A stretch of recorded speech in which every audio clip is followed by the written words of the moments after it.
Hello everyone and welcome to the Founder Files. Today I have a truly special guest for you.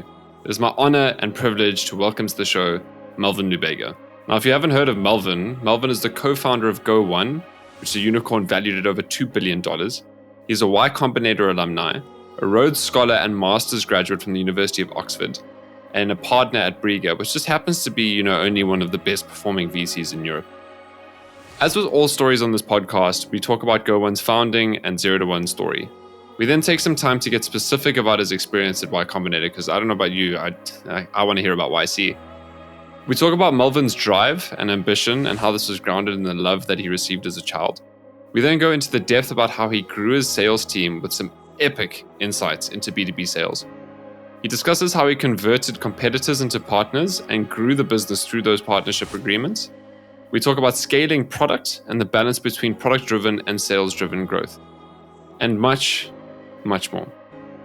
As you can see with Season 4 of the Founder Files, we're not only going deeper into the practicalities of how these successful founders grew their businesses, but we're getting some epic guests to be on the show. So, if you want to make sure that you don't miss any of the incredible guests and conversations that we have coming, then make sure to follow the podcast on your preferred podcast channel and follow us on social media to make sure that you get all the key insights we pull from each episode. Finally, following us and engaging with us is the best way for you to support the podcast, and in the process make me really happy. Ladies and gentlemen, it is my pleasure to bring you Melvin Lubega.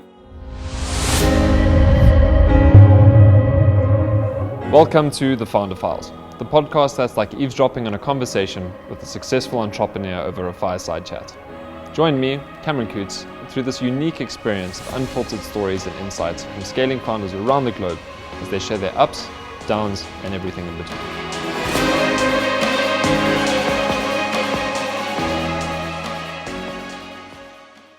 Melvin, welcome to the Founder Files. It is an honor and a privilege to have you on here. You are the first YC alumni that I have on the Founder Files. You are an exceptionally accomplished person, and I'm just so excited to learn from you and hear your story. So thank you and welcome for being here. No, thank you very much, Cameron. Pleasure to have the conversation. So just to kick straight into it, for the sake of our audience, can you please just explain GO1 as a business and its business model? Yeah, so GO1 is a learning content ecosystem. So take a step back. GO1 exists to help people unlock their positive potential through a love for learning. And so the product itself is actually access to a subscription where one can get access to learning content, whether that is in the form of summaries, books, video files, whatever that may be, particularly interactive files. And so that's offered as a subscription. So think of it as a SaaS model, and typically offered in the B2B world in a 1 to multi-year contract setting, whereas in our B2C, it can be month to month as well. Awesome. And what was the founding journey like? Where did the idea come from? How did you meet your co-founders and start the business? I wish I could say it was like in one heated sweat. You woke up at night and it all came to us in a vision. But I think ultimately the journey of GO1 is one which is similar to many startups, where it's a function of iteration, pivoting, deeply understanding your customers you're solving, and taking it from there. So our deepest roots, so my partners in the business, they actually used to run a web development company through high school. And so they've been building websites for a number of years, like custom dev effective for websites. And if you think about a parallel journey where my exposure into learning was one where I had been an undergraduate student, had spent a fair bit of time thinking about investments, actually. And I remember in Pony Finance 1 thinking to myself, how do I go from Finance 1 to doing stuff like, Warren Buffett, Phil Fisher, Alan Gray, some of the value investing greats. And so Not ambitious at all, hey? Undergrad Finance 1, you're comparing oneself to Warren Buffett already. Well, no, okay, there's Snowball and all those good books were very instructive at the time. And so essentially a few friends and I came together. Got one of them right here. Oh, good man. And so literally a few friends and I came together to start an investment club. And the logic was, how can we leverage some of the value investing principles to actually, invest to make some money? And so we convinced all our friends who own scholarships to give us their money to manage, including our own. And it was interesting to that process where, just to get to think to the GO1 journey, was, invested in almost like, listed companies, typical to value investing. But then unfortunately, when some of the team members began working, we weren't able to trade stocks anymore because of compliance, because no compliance cares about the grad or interns PA trades to made. And so we couldn't even like manage our fund properly. And look, we did fairly well, beat the market and did good returns back then relative to the JSE. But the big thing was we just couldn't trade anymore because of the stickiness of compliance. And so we decided, fine, let's sell our listed portfolio and focus on more unlisted, typically, venture capital, micro PE type things, and did investments across the spectrum in South Africa and abroad. And so one of our first tech investments was a company called Yoko, so payment devices down in Cape Town. And speaking to the leadership team at Yoko, and you asked them what their biggest challenge one back then was, it was attracting people with the right kind of skills. And I get it because all of them came from really strong environments like, management consulting, banking, where you were attracting really smart A-type individuals that were motivated, whereas typically in a startup, not everyone has that same level of motivation, especially early on in the teams. And they were like, look, having a formal training program is not something they could afford to do as a startup. It was more like a big business, call it benefit, or like one that they could offer. So they thought they weren't big enough to offer formal training. Yet, following my undergrad studies, I joined a firm called the Boston Consulting Group Management Consulting Firm. And in fact, on many of the problems that management consulting firms solve for their customers, it was often a result of people development or them not investing in their staff enough. And I think the key thing there was the small guys said, they can't afford it, but the big guys, technically the big corporates they're working for, weren't skilling their staff right. Whether that was, hey, I'm entering a new country, should I build my partner, or my workforce isn't future fit? Do I make my workforce redundant? And all that comes down to how do you invest in your human capital? And so that was really when, from my, leg of the experience was, I decided to do my master's in education, learning and technology when I went to the University of Oxford. And that's actually where I met Andrew, who is now CEO of GO1. And he was doing a similar master's in learning education technology because he was seeing more interest in learning type functionality in the custom websites they were building.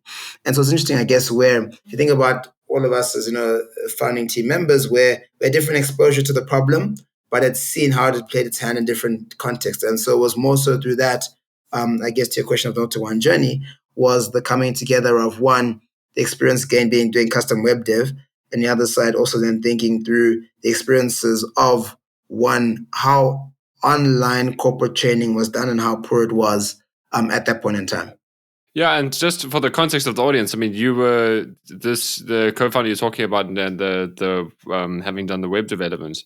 Besides their name, firstly, can you drop the name, but also then explain the story, the fact that you met them when you were at Oxford and doing your masters there. Yeah, exactly. So, if you think of like the founding team or the founding executives, I mean, like it was essentially, so I'm an actuary, Andrew's an economist, Chris is a lawyer, Vu's a doctor, and Chris is a software engineer. So only probably one person fit for the task of the starting journey. And so Andrew had gone to high school with Chris, Vu, and Chris. And so that's where they met in the website development business, which we ultimately sold prior to kicking off GO1. And then myself. And it was interesting because Andrew and our colleges in Oxford were on the same street.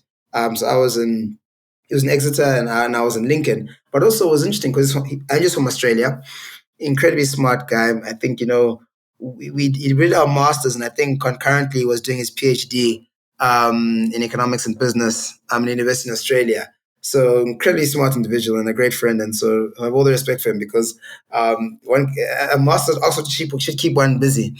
And so he came out cum laude on all fronts across the board there. But it's just, hold on, just on that, master's, PhD, and starting a startup at the same time. It's a sucker for punishment here. See, now he's the doctor and I'm still the mister. I'm the only non-doctor in the family. So I feel like I fumbled the bag there. I should have taken the time to be like, let's suck it up together. But no. Definitely different journeys there. And so it was interesting because we were on a similar scholarship. So both Rhodes scholars at Oxford at the time.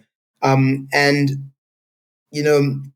if you think about the journey, it was hard. Now, as a South African, I grew up not liking Australia and New Zealand, or Australians and New Zealanders, because of our sports rivalry. I mean, from cricket to rugby, they just went, and we love our sports. And so it was almost interesting where, I first met Andrew in class. I was like, I just didn't like him. I was like, we had a small class in our technology masters, probably 9 of us, probably like 4 Americans, one Nigerian guy, another person from India. And so technically there should have been like a closer connection between us, Commonwealth kids. But it was just tough. And so it was interesting how, like, I guess over time, because we built a friendship, discussing things about business and obviously the future of learning. And so it's interesting just overcoming that bias where you're like, I don't like Australians, but he's such a cool dude. Let's chat and think about, share ideas on business. And so it's really interesting overcoming that. And then obviously meeting his mates from high school, and then also building that connection with them over time. Prior to us obviously doing incorporating the business in 2015 and doing Y Combinator and going on that journey together. Yeah, it's also such a stark reminder to obviously anyone listening, and I feel like I say this all the time, but the quality of your network and the environments you specifically get yourself into, it's this combination with you need to invest in your development, and I'm just putting the dots together. We're actually talking about an ed tech company now, and we're going to talk about personal development and personal growth. But you need to develop your own capability and competence because of the rooms that can get you in. And when you're able to get yourself in those rooms, the people that you can network with and collaborate with just keeps increasing over time.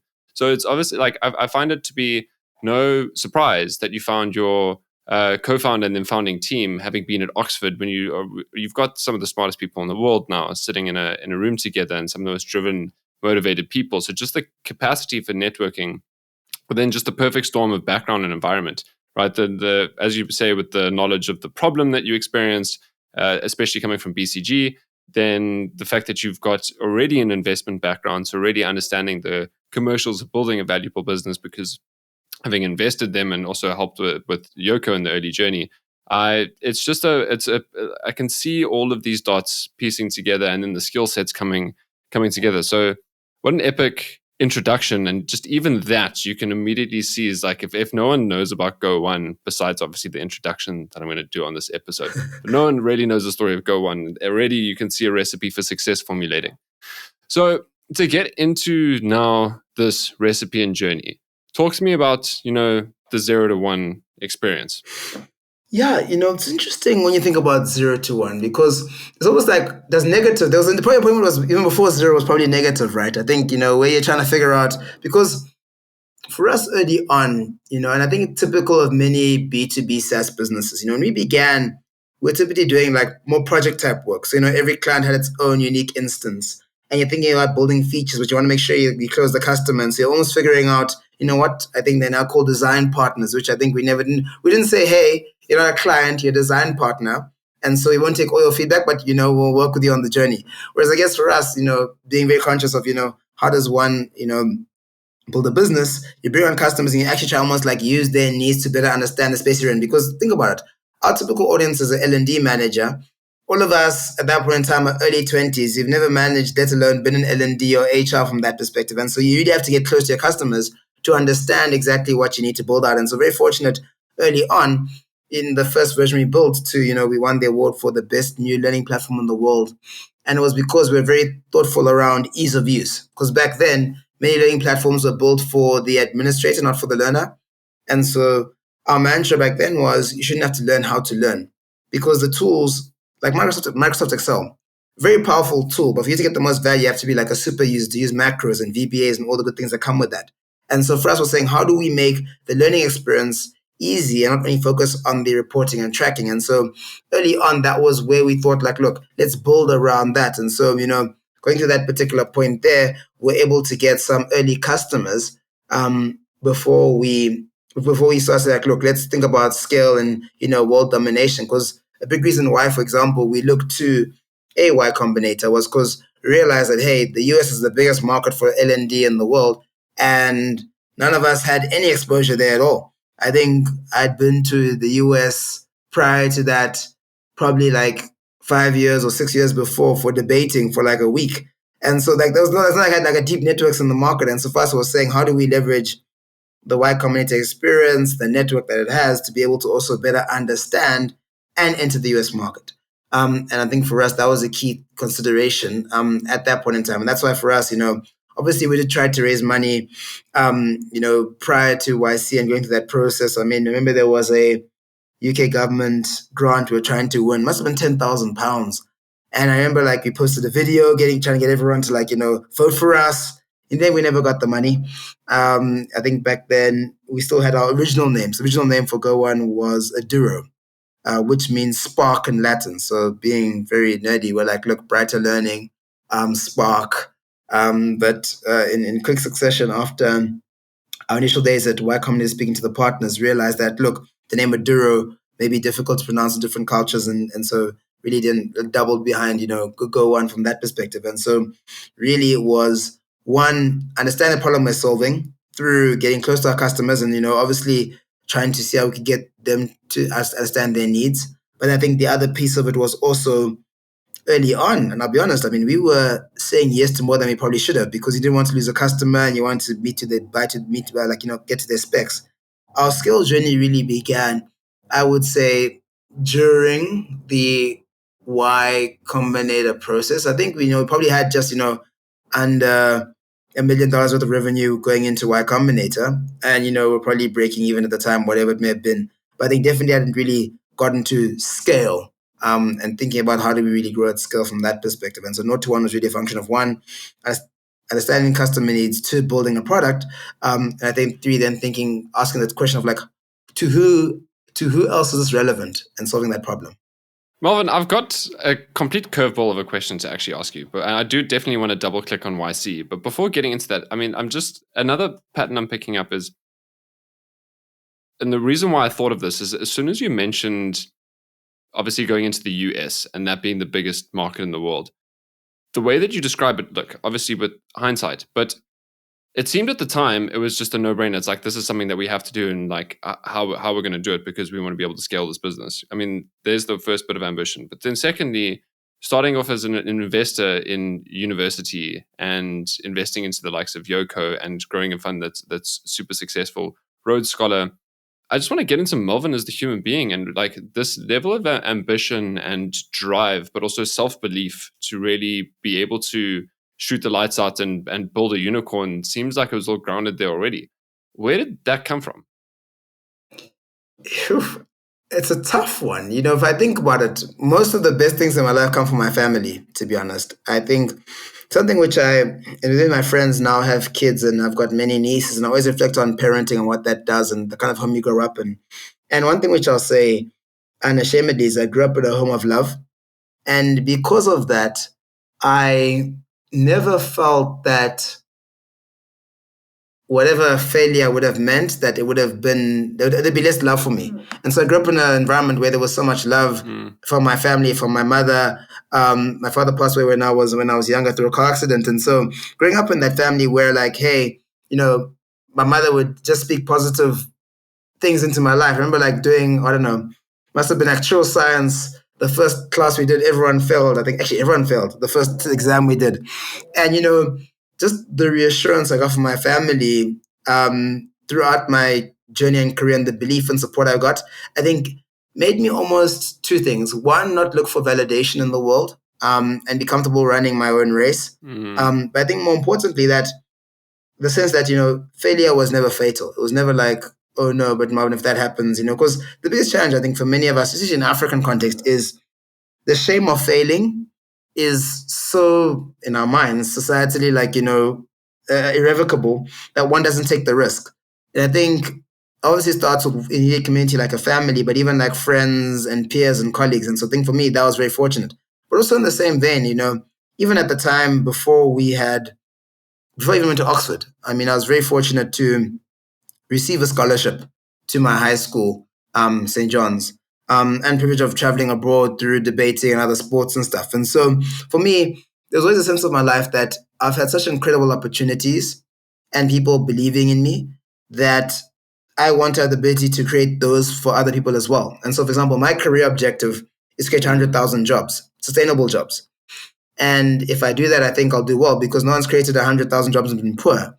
But I think for me, it speaks to the point that very early on in my life, I've got the sense that I am because others invested in me, whether that's my family, my relatives in the rurals, or even just how we as a family are very prayerful.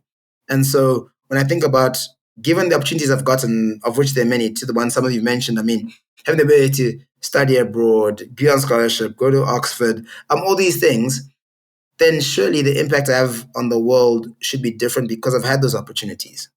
And therefore, you have to ask yourself, are you doing things at the right scale and at the right impact, given that investment by the universe, if you want to call it that? Yeah, thank you for the share. I'm gonna give a share of my own as well, because like immediately we started it with the family of love. I mean, my context was slightly different, and the reason why I asked the self-belief one deliberately is because I've got a lot of belief in capability, but there's still a lot of self-doubts that holds me back. And I mean, abandoned by my dad at the age of 5, brought up by a mom with some pretty serious narcissistic tendencies, especially when growing up. Grandparents, my grand was very present, but grandfather was too busy being a very successful entrepreneur.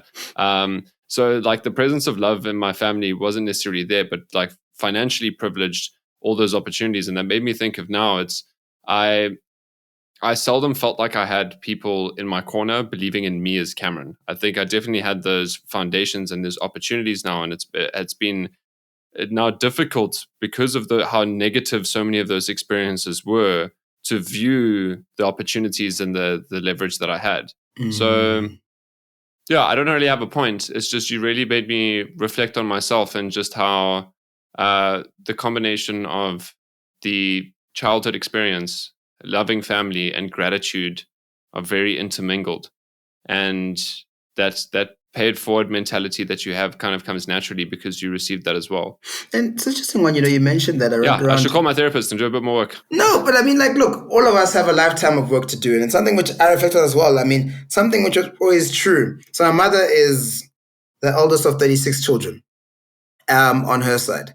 And so... Sure, that's a lot of kids. Wow, that's a lot of kids. Grandfather was amorous. But in the same vein, like, she always had a sense, obviously because the eldest child, she'd always, like, want to give and share with relatives, with her siblings, of which there are many. And so and she was a civil servant. I mean, my starting salary when I began working was higher than her salary after working for 30 years. And so like, it's one of those things where I grew up in a home where she always had she's a community person, and she's always willing to share and give. And she's always big on like celebrating anything and everything from a birthday to this, to that, or whatever. And so for me, it's almost the example one sees. And the funny thing is, I was reading this the other day. I think I first heard someone in my family say, I love you, when I was in my 20s. And so it's crazy where we didn't grow up in a home, in African culture, you respect your parents, I never used to say hi to them. I used to say like good afternoon, good evening, whatever it was. But I still had a strong sense of love, care, family showing up.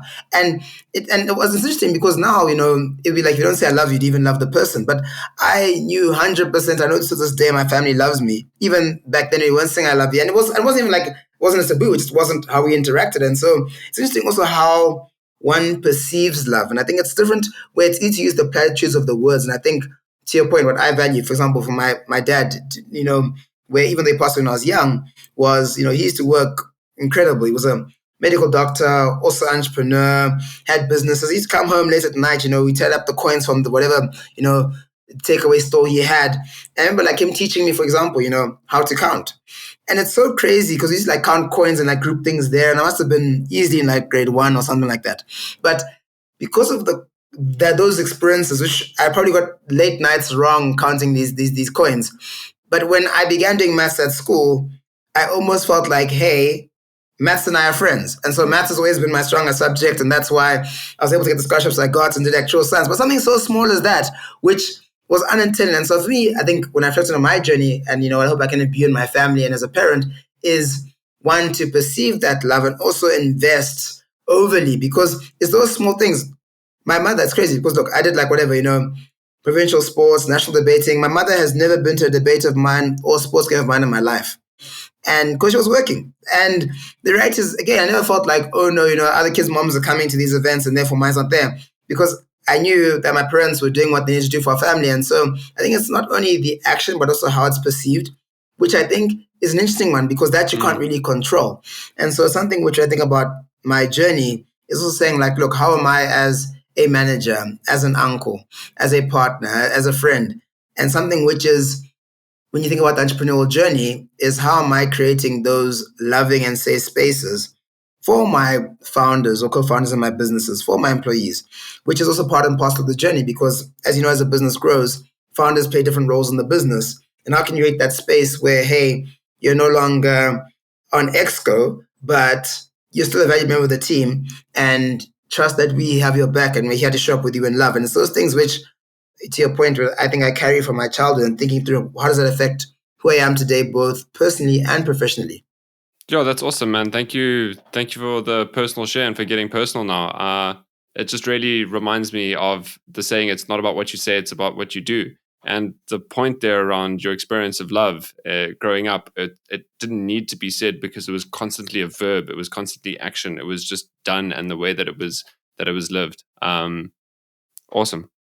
Cool. It feels weird to go from that now back to YC, but YC, talk to me about your experience at Y Combinator. How was that? Well, look, if one understands what Y Combinator is, I think it is to go back to the genes and to the biological side of things. So it's a good transition. So fear not.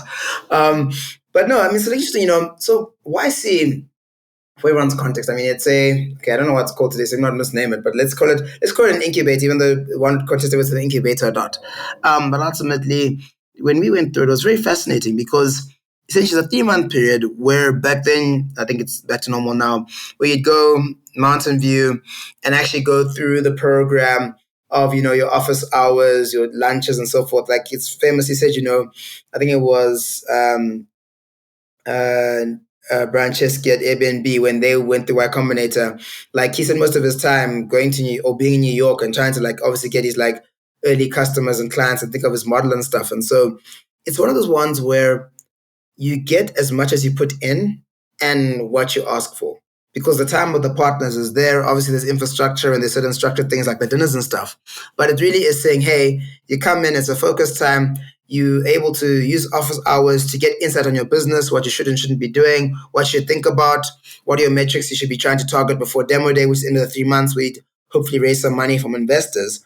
And so it was interesting because at that point in time, Andrew and I were actually finishing off our dissertations for our masters. And so I think if I remember correctly, demo day must have been on the 18th of August. I think our dissertations were due on the 10th.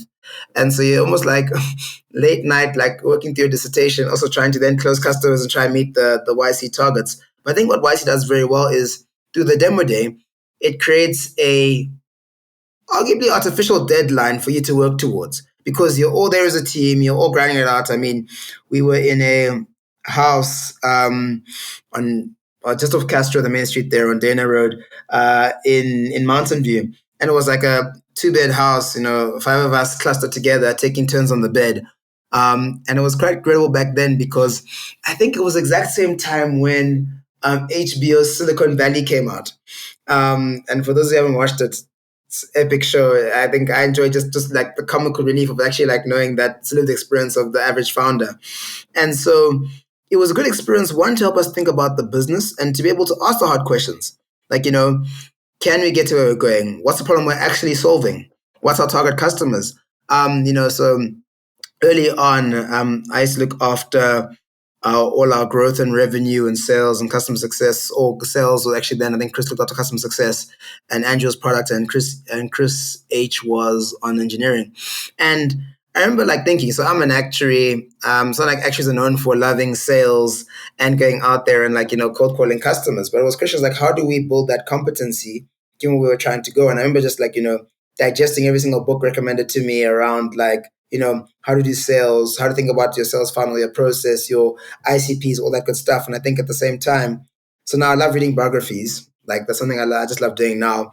I remember back then, The Hard Thing About Hard Things came out of one of the founders of A16Z and Jason Harvard's. And it was just fascinating thinking through the journey of a founder. Because to your point, I think often it can be romanticized, even the 0 to 1, if you're not successful. And so during YC, it was really refreshing to not only be in the trenches, sharing a shoebox of a house, having a kitchen table as an office, but also thinking through that, other titans of Silicon Valley had been through similar journeys as well. And so that was our experience there. I was very fortunate. I remember our target back then, I think for demo day, was to grow 30% month on month. And so we set up a dashboard on the TV in the lounge of our sales going up and we were on target or not. And it was very fascinating being able to use different techniques that I'd one used in undergrad to like get my first job, but also two from the books and blending those together, trying to close customers in South Africa, in Australia, in the US, in the UK. And that was a fascinating journey for us just because you wouldn't believe you can do it until you start doing it. Then you're like, okay, let's go. And I think YC was very good for that just because it helped us focus on what's important to building out the business. Because to be fair, back then, GO1 was just a learning management system. So think of what we do today is more like a content library and ecosystem. Whereas when we began, we were more like a bookshelf where someone would be able to add their own content, their videos, their courses and stuff to it. And so for the platform we'd built, the key consideration there was powerful learning management system that was good for tracking and reporting. And that led itself towards more compliance use cases than, let's say, professional development learning. And so, and I can tell you about the journey of how we went from that to where we are today. I think the key thing then was understanding why customers were using your product and why they were buying from you. Because the one thing about sales, especially when it's like a enterprise sale or B2B sales, is if I asked my first 10 customers why they bought GO1, they'd give me 10 different reasons.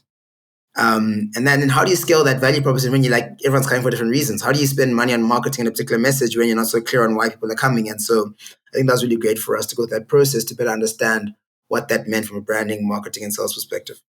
Yeah, for the sake of my audience, because I can imagine everyone listening to this I've heard about YC. Like everyone knows about YC, and everyone talks about Y Combinator. So I just and the concept unicorn gets thrown around obviously for businesses like yourself, but Y Combinator in itself is a bit like a unicorn because it's like this amazing mythical thing that everyone wants to kind of get, but don't really understand the detail of.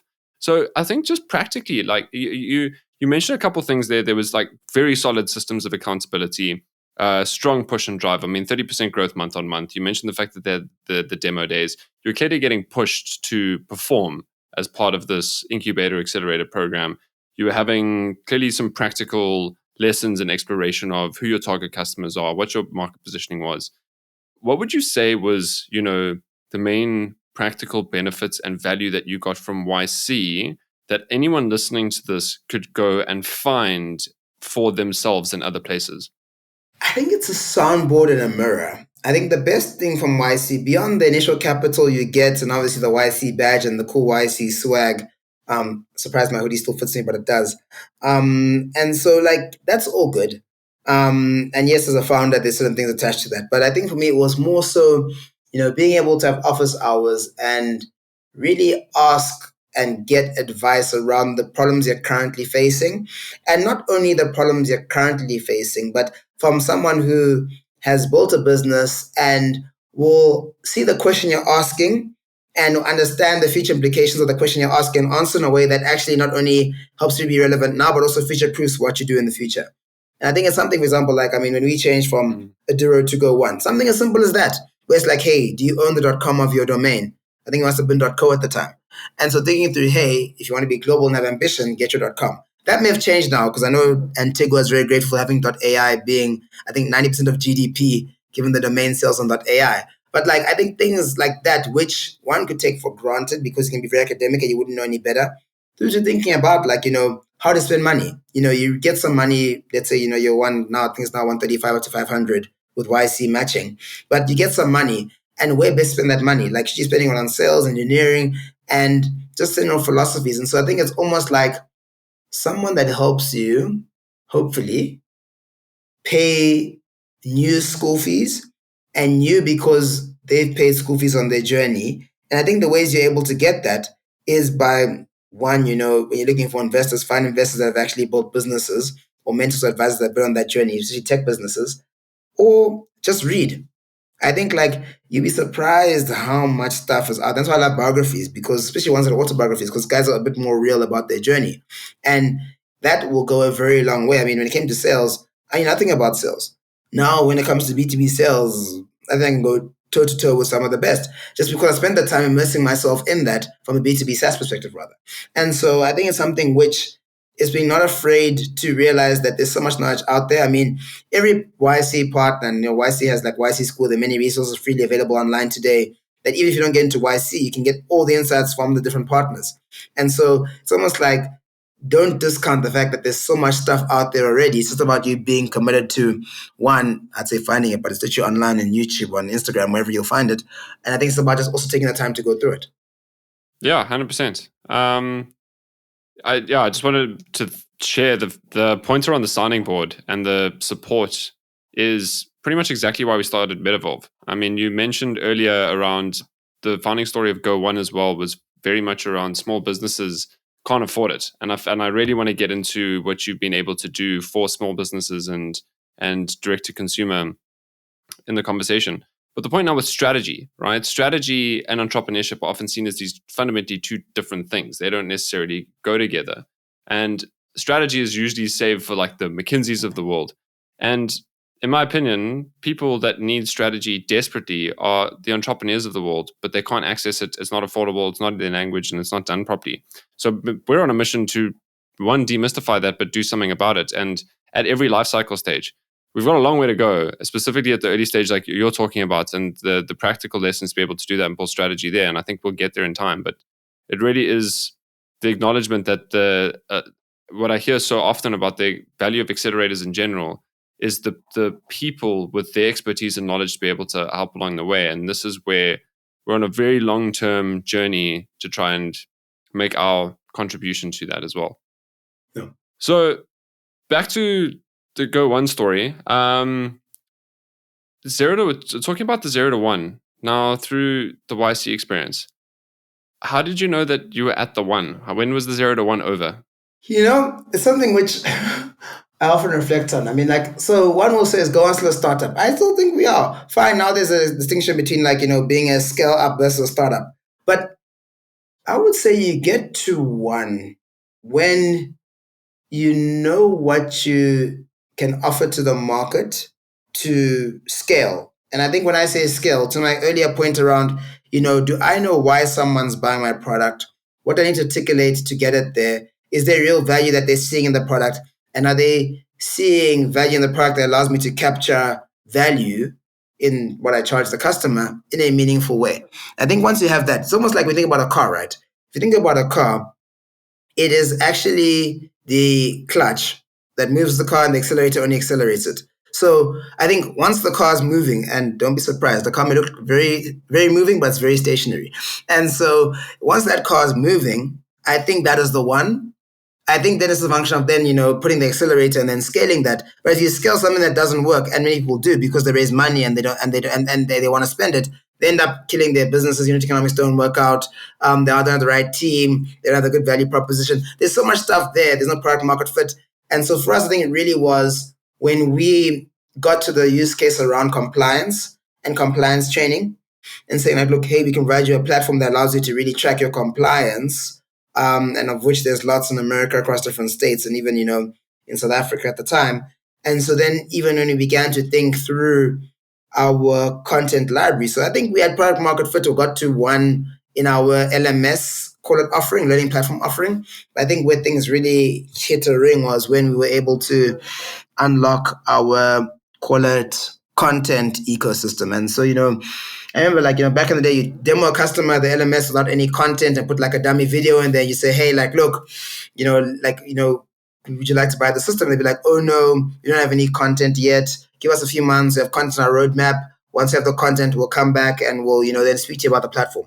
So you kill your sales cycle by like 6 to 8 to 9 months. Or a customer has content and you're like, hey, let's upload your content to the platform. They'd be like, we're too embarrassed about the quality of our content to share it. And then come up with excuses about not wanting to be able to like show what they actually done because it wasn't Hollywood level production. And so what we quickly realized was we're 2 types of customers in our ecosystem. One was, content consumers. Think of like SaaS or MTN, the kind of people who train their staff, but it's not their core business. Then you have like, content creators. So in Australia, I think what they call RTOs. In South Africa, it's like a CETA accredited provider. And so someone whose core business is training. And they were using GO1 to deliver that training to their customers they were selling to. So you almost had a situation where our content consuming customers were buying from our content creating customers, and we weren't necessarily part of that ecosystem. And so the key thing was then saying, how do you create that marketplace so we're able to be part of that transaction and that connection between them? What we quickly realized was our content consuming customers were wanting more content than we could onboard as customers to our content creating customers. So it's a world we're in like, hey, let's say you're currently doing first aid training through a GO1 content creating customer, but you want Excel training. I couldn't go and find an Excel training house and say, hey, come join GO1 as a customer. And then, we're able to offer your content to somebody else because they already had their own systems in play. And so we then began to think through aggregation of content, even for content that wasn't necessarily at the time delivered natively through our not the native our platform, but wasn't necessarily being used by that content creating house as their main platform. And so the key thing became, how do we then aggregate content for our content consuming creators? Let's say, for example, hey, you're a company and you want something on leadership, Excel, first aid, and anti-money laundering. You would then be able to go and say, like, look, let's go find the best training providers for each particular content and aggregate them into one subscription and offer them to you as a customer. And so almost to take away the pain of helping you as a customer find the best-in-class training for your organization. The point was, I think it's when we were able to get together our content library in that way that I think it really got out of that one phase and we start thinking about, scale thereafter. Sure. Because the question I was going to ask is that, being anyone who's in a B2B2C business or a marketplace business becomes acutely aware, sometimes later than they should, well, almost always later than they should be, who the actual customers are, and the fact that you've got more than one stakeholder and you've got need multiple value propositions. And I think what you're speaking to there is like you're very aware of the content consumer and what is essentially they were looking for. Where I frowned a bit in your story, because I think with just a bit of information that I'm missing to really put the puzzle together, is that point around these content creators obviously had their distribution systems already in their own ways to be able to sell this content to the same customers that you're actually now servicing as well. So how did you manage to convince them, and what was the value that you gave to them? Because besides the obvious one in the situation is just more customers, right? And more reach and more distribution. What was the journey of realizing that it's like, oof, we got to really figure out what the value is to these people? And it's true. And look, with any business, everyone always wants more customers. That's every true for any partnership. I think for us, it was, I think now what we offer our content, we call them our content partners now, but like what we offer them now is so much more than just the distribution, even though it's a big part of what we do, given that we have, whatever, millions or tens of millions of customers on the platform. But it's the insights, the reporting, the insights of, like we can tell you now today, for example, what are the content topics that are being searched for in GO1 that aren't being fulfilled or being met, so we can actually help content providers build their next piece of content, or give them a platform that they can use to be able to offer their content outside. So, for example, something which in the enterprise space is called like a SCORM file. And so SCORM files like the standard for online learning that you typically need to drop into an LMS. And so if you have a video or course, we now can automate that SCORM creation, so you can actually take your courses on GO1 and offer them to any third-party LMS as a content creator. So that's true today. I think to your question, when you begin out and you're like, these random guys, called, GO1 or GO1 or Goonie or whatever they are, why would I give them my IP on their platform, which they could technically copy? And I think that was a challenge. And I think we're very fortunate that it's about, I think, boxing smart. And so, for example, if I have a big customer logo, Seek, who's now an investor and initially began as a customer and then became a partner and then ultimately now an investor, and they're a listed firm in Australia. You can think of them like the LinkedIn or the jobs board of a number of countries, from Australia to New Zealand to China to Mexico and many others. And so it's a reference client. And so if you're able to say, hey, customer, we've bought our platform, you like what we're doing, which other content providers are on the platform now that you're using that aren't necessarily in GO1 yet? Because our value proposition is to be a one-stop shop. So then you're able to say, hey, let us go, hey, we're working with one of your big customers. They're using our platform. We'd love to integrate into our ecosystem. And technically by doing that, you then have their content in a GO1 environment, which can then be offered elsewhere. So that almost takes away the effort for them to get into the GO1 environment. Then the other side then becomes, if I have another customer that wants similar content, I can be like, hey, we know you're working with this current client. We're not trying to take your economics. We found you there. But hey, we have this other customer that has a similar need. Can we offer that content to them as well? You're already on the platform. It's us flicking a switch. Or can we enter a partnership agreement to make that happen? And so you almost lower the barriers to partnership by being smart on how you get there. And the other way, which is the one you mentioned more obviously, is where like you go to customers, a customer, as about customer success. We know as LMD, you often get random requests for someone who wants a course on Bitcoin before Bitcoin was hot or whatever it was, and you won't necessarily have nowhere to get it or be able to get into your ecosystem. How about when that need comes up, let us know, and we'll go out and put the effort in to get that provider on. And then we can go say, hey, we have a large customer who wants your courses. Well, we'd love to work with you. Obviously, if you can't find terms that make sense, we can work with somebody else, but we'd love to work with you because then your content's great. And so it's both carrot and stick from that perspective of trying to partner and grow. Obviously, early on as well, certain guys will say, hey, like, look, we'd only work with you if you buy a certain number of licenses or certain number of subscriptions. And so early on, we did have to consider saying, how do we prepay and give you comfort that, hey, this is meaningful enough for you to go through the effort of putting your content in our system. And I think it's the growing pains of a double-sided marketplace where early on, for us, we don't necessarily have the content to make it exciting enough for content, let's say, content consuming client to pay for. But in the same vein, if your customer is not big enough, why would someone put their content on your platform? And so it's often about being smart on how you use your clients to get more content and your content to get more clients and vice versa in that particular way, which I think is the art, to your point, of understanding the different stakeholders and the value you create for them in your ecosystem. I think where we are now, what's beautiful is we have this reinforcing flywheel where, to the point, the more customers you have, the bigger content pool you have to share with your content providers, the more ability you have to attract more content providers. That allows you to get more content distribution partners into your ecosystem. And literally it's a thing that works out fairly well at scale. Yeah. And what you've also reminded me of is starting to become quite a core belief that I'm still just working on being able to articulate succinctly. But there was such a strong mentality, I don't know if intuitive or conscious, around how can I make my customers' life more convenient in being able to achieve the goal that they know they want to achieve anyway. So you mentioned now whether it's the content creators, it's about the fact that it's like on the one side, we've got the distribution to this specific customer taken care of. So the one side, like you're like, how can we make this a lot more convenient for you to be able to do that, run the operations, get the analytics, right? How can we make it now more convenient for you once it's already there to get it to other places as well? And that's the sales point. But the other side of things, and I think that what really caught my interest is that almost customer retention value proposition of, well, from an R&D perspective, we've got immediate access to everything that's being requested and what's in demand from a content perspective. This is very much within your wheelhouse. Go create it immediately. We've got the distribution, and it's like when that happens, like, cool. I'm never going anywhere. I'm staying with you forever. You're solving so many of my problems. And then for the content consumer perspective, it's the exact same thing, but both ways. It's like, how can I make it as convenient as possible for you to get all of your learning needs that you want in one place, but also at the same time, the level of customer experience and service that you're getting, where it's like, tell me what your goals are. And if it doesn't exist, tell me. I'll go make it happen and get it, right? And then bring it back to you instead of you and your L&D team going and figure out yourself.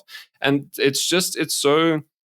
And the point it reminds me so much when we talk about customer centricity all the time, was what I've always... I've loved that from the perspective of being really obsessed with understanding your customers' world and understanding their problem.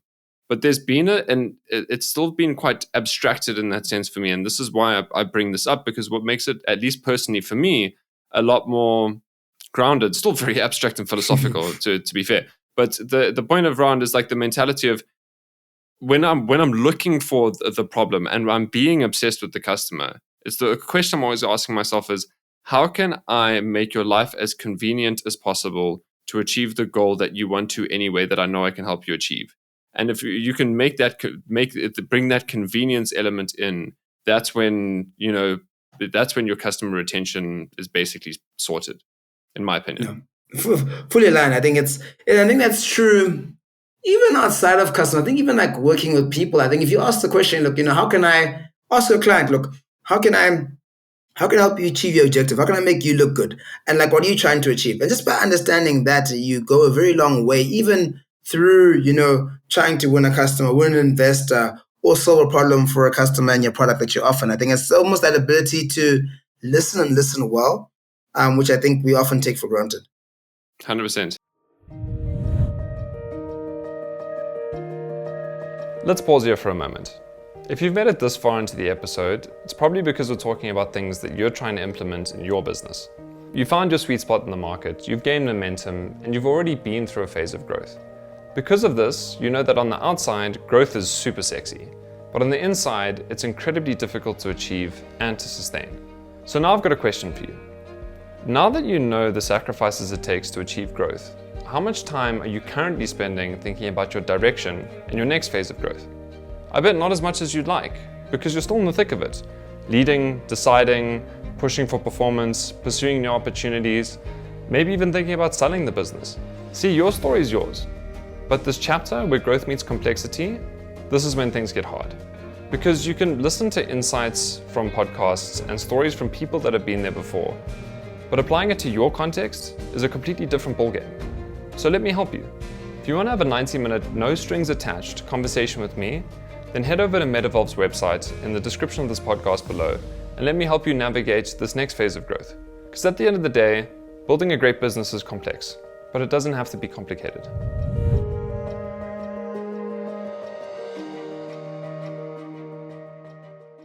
Cool. So you've explained the 0 to 1 journey. There's obviously one would call it a pivot. I think it's just an evolution that you really went to, because it's not necessarily I don't know how one pivots from a single stakeholder business model into a multi-stakeholder business model. That's definitely an evolution more than it is a pivot. But you went through that process. You say the 0 to 1 journey is now over. From there, now what's the growth strategy? How are you going to grow the business from here? World domination. So it's interesting, right? So at that point in time, we were still very much inside sales. And so inside sales is more like outbound sales. So we had like a very well-structured, call it sales organization, which I used to look after, where we had like, you had your account, you had your SDRs, your sales development representatives, doing the cold outreach, the prospecting, and they go sub demos, and they had some demo targets. Then you had account executive coming in from, let's say, demo to close. It was a very well-oiled machine. You had cadences, you had emails you followed up on, we had scripts, we had templates. And that did very, very well. I mean, for 2 years when you're growing, an average of 25% month on month. I mean, you know that the system is working fairly well, and so it's something which we were able to tweak out and adjust and really get to the juice of that. And so that skill journey helped us definitely there. But I also at some point, we also realized that hey, the same way like when we went to content, no one buys a bookshelf without wanting to have books or having books like content to an LMS. We also realized that hey, many companies had already invested in, because now we're selling books, and at some point we're selling the books and call it the bookshelves. Whereas actually many companies already had an investment in a bookshelf but didn't like the books they had. And so the key thing was then asking the question, what is it that we do better than anybody else, not only in product but also in operations? And so it's thinking about shared value and collaboration. And so the same way when we were when we began in our content journey, typically the typical competitors, guys who compare us to, actually today are probably all our partners. Someone say, oh no, is Harvard Management or their online learning subscription compared to yours? No, they're a partner. Is Pluralsight a competitor with their online learning? No, they're actually a partner of ours. And so over time you realize, because we're an aggregator, like any good nursing school report, we play well with others. And so the same thing was then true thinking about our platform. And that's when we do see the value of partnerships for distribution. And so if you think about the evolution of the business today, the big thing is, how do we partner with others to get to market? And so we have actually less of a focus now on outbound sales ourselves, but rather for the last couple of years, we've actually grown our partner business. Because think about it, if you are a big HR platform or LMS 360, Docebo, Facebook Workplace, or SAP SuccessFactors, whatever it is, you've already captured the audience of the HR managers. You're already in the company. And we're able, with our content library, to help you get more engagement, more stickiness, and obviously grow your average revenue with your client. And also you have a lower CAC or cost of acquiring the customer than we would, because you're already there in the organization. So it costs us less, opposed to trying to call, build trust with the person and then say, let's come in. And so realizing that and saying, look, how can we enable certain types of organizations who we think are the ideal partners to capture and create more value for their customers? And so now we've built an organization where we're able to enable customers to sell our product into their current client base and organizations. And so that was really a big part of our scale journey. Obviously, there's a scale on the product side, thinking through, when you think about adding content to your platform. So content is product.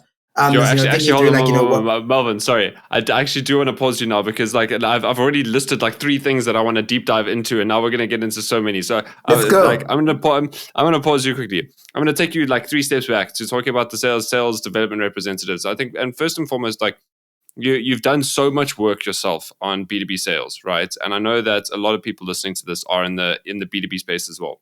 So I just really want to let's focus and double click on that, because you've how did you really build that out? Seems like that first strategy was very much investing into our sales process, our sales playbook, making sure that we've got the sales capability, the people there. Even what you passed on there is the key metric for success is not necessarily deals closed, it's not demos delivered, because that's all we can really control, right? The next thing's going to happen from there. So I just want to go deep dive into that journey now of you firstly realizing what it is that you knew about B2B sales, and that's the nature of no one in the business can sell better than the founder, and that's how it should be. At least 0 to 1 and steps after that. Yes. After that, I don't know. You ideally want people better than you in everything. So talk to me just about that journey, and that your journey in terms of taking. You were the core capability for that, as you mentioned from the founding story. How did you build that into the business? And what was, you would say, the process to the point where, cool, that capability is fine. Let's focus somewhere else.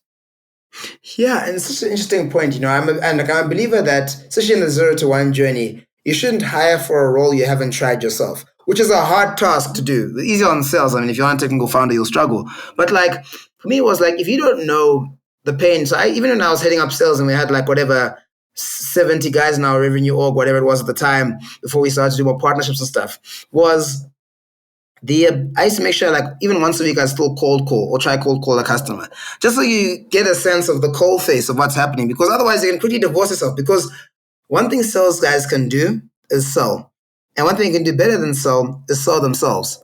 And so from that perspective, in an interview, you will leave there being okay, fine, I want to hire 10 sales guys. That's going to be my revenue. That time is a quota. But when they get there, boom, will be a unicorn.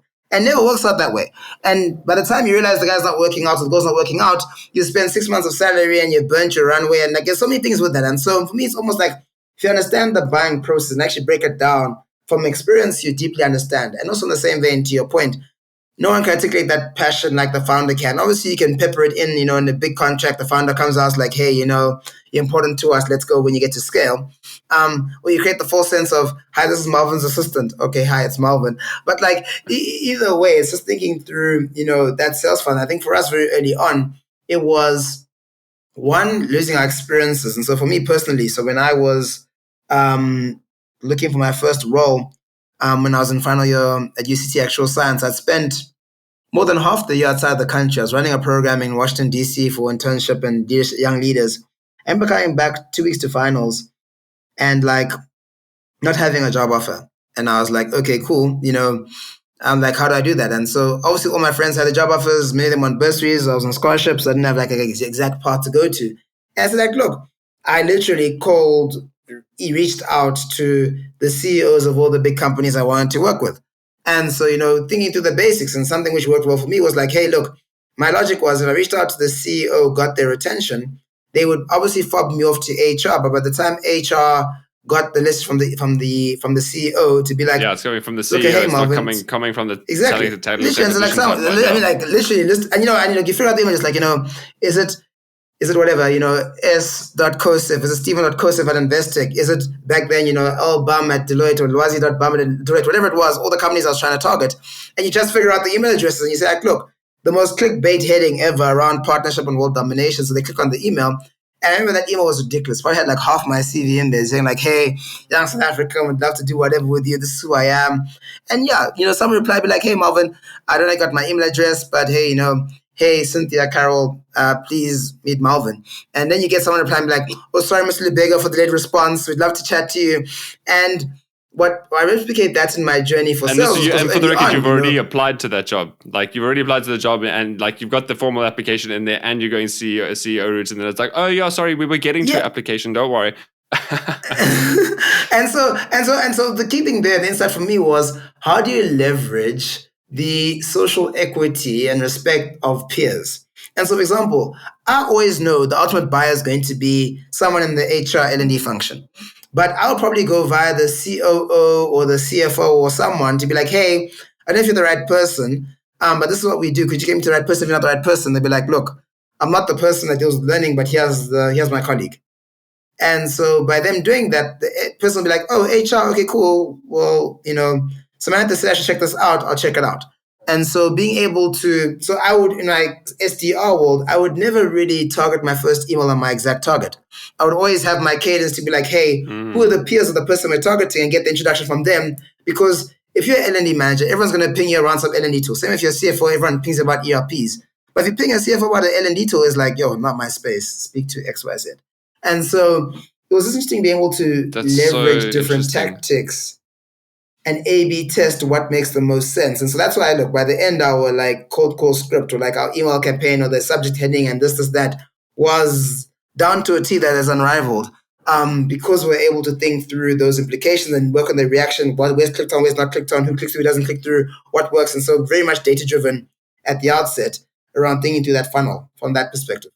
That's so fascinating, because if I'm just thinking about myself as a founder, I mean, small team of 5 people, right? But now if I'm going to be, and we're receiving emails all the time from mostly B2B service-based businesses. That's exactly why I don't ever really want to get into email outreach myself, for that sense, specifically about what we do. Could be a flawed thinking, but we'll get into that separately. But the point there is that instead of coming directly from the provider and saying like a account executive there, or salesperson, or even someone like relatively high up within the company, if someone in my team was like, Cam, is this something that you'd be interested in? Instantly, I'm giving it the time of day and the consideration. Versus looking at the email and barely even opening it, I'm not interested. I don't need this, right? Versus receiving it from someone in my team would be like, well, let me think about it and see if I do need it. And that's so subtle, but so clever, because it's making everyone's life a bit easier. I mean, look, you might have slightly inconvenienced the ops person or CFO or whoever it might be. It's like, okay, passing it on, but then they forget about it instantly, and then like that's immediately get attention. I think that's such a golden nugget, and so subtle, but really effective. So to your point, I don't think it's often an inconvenience for the person who refers you on, because if they believe that by referring you on, they're adding value to their colleague, they will do so willingly. And so, Dropbox's double-sided referral is well known, where, they were able to say, like, look, you, by referring someone, get space, and you give the person you're referring some space as well over and above their current quota. And so it's almost a sense of like, hey, I'm gifting you something. Even though I'm getting benefiting, I'm gifting you. Try this thing out called Dropbox. I'm helping you. And so I'm able to say, hey, exactly. I'm able to say, hey, like, look, we have worked with companies similar to your spouse and helped them achieve these kind of outcomes. And we think the same would be true for you. I don't know if you're the right person, but if you aren't happy to come to the right person, it's almost like saying, hey, person, you're the expert in your field. I'm recognizing that you're my colleague. This could be valuable to you. And you're then also adding value to their lives. 100%. Awesome. So yeah, you nailed that in terms of what the channels were to really get to the right person and get their attention. How did you go about really building the team and capability? And it's interesting how you really separated the SDR and the account executive role. Because even just from my like org psych background, there's the big difference between the hunter and the farmer, just from a personality perspective. So how did you? Yeah, tell me about building that team out, and what were some of the mistakes that you made in the process of getting that running by itself?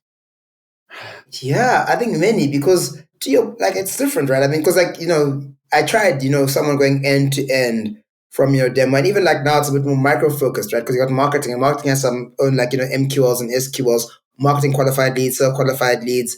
And so I think early on, the biggest thing I think early on which you didn't do well was hiring guys because they could sell and thinking that they'd solve the issue without fully understanding our funnel. I think many companies do it.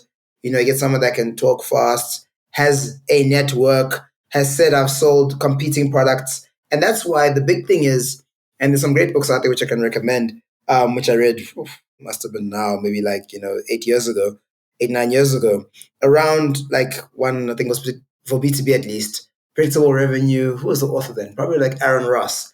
And because the right is, everyone can sell to their network. Anyone can sell to their friends and family. The question is, how do you build a sales engine that regardless of whether someone has a network into that company, organization, or that space, you can continue to close? I think that's where you really start building a sales organization that makes sense. And you can then, for example, track your sales velocity and say, hey, like, look, in my funnel right now, where is it broken down? Is the number of leads I'm getting? Is it my close time? Is it because I've been spending too much time in negotiation? And so once you understand your funnel, you're actually able to do different, because we've done many interventions in the process to be able to get to where we are. I mean, our biggest one on the sales side was when we went from being an LMS to being a content company. So we used to have what was called our content library, Content Hub today, GO1 Premium back then. And if I'm a salesperson, I'm hitting my quota selling an LMS. Now you've got a new product that's content that I had no experience selling. I'm not going to risk my quota on it. So what happened is every person would not sell content because like, look, I know what I can sell when I sell LMS, even though for the longer term of the future or the business, content was the future.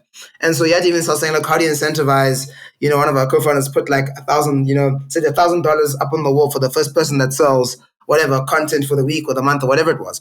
And so what you quickly realized was once you're able to get the engine going, selling content on a platform as we did together back then at the outset was actually a quicker sell. And so often the biggest thing you have to overcome in the sales cycle is to unlearn the sales tactics that got you to where you are, but also be open to go into the weeds of understanding your sales pipeline. And then you can do targeted interventions. And so when you think about going, from SDR, prospect to demo, and then the question is like, how do you then go from like, a demo to close? And what are the tools of how do you empower an account executive to have a demo? How do you articulate the value proposition? How do you think about negotiations and all that good stuff? And so you have to almost have, as a learning company, a way of coaching and training other sales guys at scale, because you also want to make sure that you as a founder and as a manager are focusing at the right level. I mean, I remember when we opened up our office in the UK, must have been 2018, 2019. And, you're walking through the office of a country manager that was visiting the UK for something, and you hear like a junior salesperson on a call do like a mistake. And you have to like hold yourself to not be like, hey, I want to jump in there and rectify it because you know what to do, because between you and them, there are probably 4 or 5 people. And you actually kill the structure put in place. And so for me, it's always a question of, I think about succession in our businesses is how am I ensuring that I am solving the highest order problem I can be solving? And so a big thing I keep myself accountable is say like, look, if I look at my diary today and my diary a year ago, if my diary looks the same, I probably haven't grown. I'm doing the same things. And so it's about challenging myself to make sure that I'm solving new problems. And that was key in our learning journey, in our sales process, because yes, at some point you love closing and calling the lines and being on there, but is that the best use of your time? Probably not. And so it's being able to say, look, how do I then upskill someone to become VP of sales? Because to your point, after, running the sales organization and then completely saying, hey, I'm going to step out of sales and go into building our content hub and our partnerships there, which today is like 98% of our revenue. Even though at the time it was like, hey, let's focus our efforts on that. Even though sales is everything because you're trying to get to a particular target to raise capital. And so it's often just being able as a founder and a manager to know what you should be doing and shouldn't be doing, and being able to grow others so that they can take on the challenge and also improve what you've done. Like I have no doubt, even the script that got us where we are is very different to what we're using today in the business. And so it's about having that comfort of set the piping down and let somebody else optimize. Awesome. So thank you for the masterclass on the B2B sales side of things and obviously building out your sales team. I mean, again, you're just giving me so many things that I want to get into. And, when you mentioned the point where as the founder, you've got other things that you now need to be prioritizing besides sales. I'm like, I want to know what that is, but I'm going to leave that hanging before. So I want to make sure that we get into the partnership side of things, right? So you're now talking about the partnership, but even before getting into that, I really love the mentality of everyone in the market or other stakeholders are considering that these are your competitors. How did you go about the internal process first and foremost of we mustn't look at them as competitors, we must look at them as potential partners, and then how did you go down that path of converting them and growing that path? In other words, actually, how did you come up with the idea in the first place that this is going to be the right partnership channel to go with, because, especially when everyone else is saying that these are competitors? Yeah, and I think so. In our world, we have obviously content partners and call them channel partners or distribution partners. And the reality is, it's about keeping the main thing, which is the customer. So, how is the customer buying their content? How are they thinking about their budgets? What do they need to have in place in order to appreciate the full value of the content they offer? What's their Maslow's needs of what they want to procure? And so by getting over ego and focusing on the actual customer needs, you're able to ask yourself, if I was a customer, how would I like to buy? If I'm a customer, how would I like to be serviced?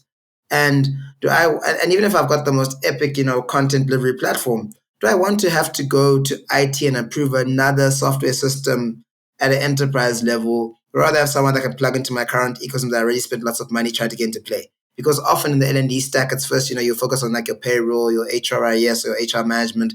And so it's almost taking that view. And if you take a client-centric view, you are then better able to collaborate rather than compete. And I think to your point, everyone will view something from their own perspective. I mean, I remember once, it must have been actually when I went to the US for the first time, I think for my debating back in high school, where I had the chance of they spoke, I think it was a talk done by, I can't remember the guy's name, Michael something. But he started a company called Blackboard, which was like a big school LMS. It was listed, I think, at the time. And he was telling a story about how early on in his journey when he was selling, he would say, oh, I've got a partnership with Microsoft. And you're like, oh, Microsoft's a partner of ours, But all he did was buy an Office license. And I think, early on, even through partnerships, it's like, it's so important to realize, like, how important are you in your partner's lives? And being able to find that mutual value and articulate that value. Because if you don't do that, you'll never get the momentum. I mean, early on, some mistakes we did in thinking about partnerships was, we'd go partner, let's say, with a big platform that has, tens of thousands, millions of customers. And we'd say, fine, we'll do a revenue share with you. And, and we thought, like, look, this is a very attractive revenue share given what the add-on could be for our platform onto your platform. And your customers want it. But what the company didn't do and we didn't ask for the time, which now we do as a standard, is we didn't understand how are they sharing what we're sharing with them as a company with their salespeople. Because if I'm giving you, let's say, a 20% revenue share and you're taking that all over as a company and you aren't necessarily using that to incentivize your salespeople to sell our product, then they won't sell our product.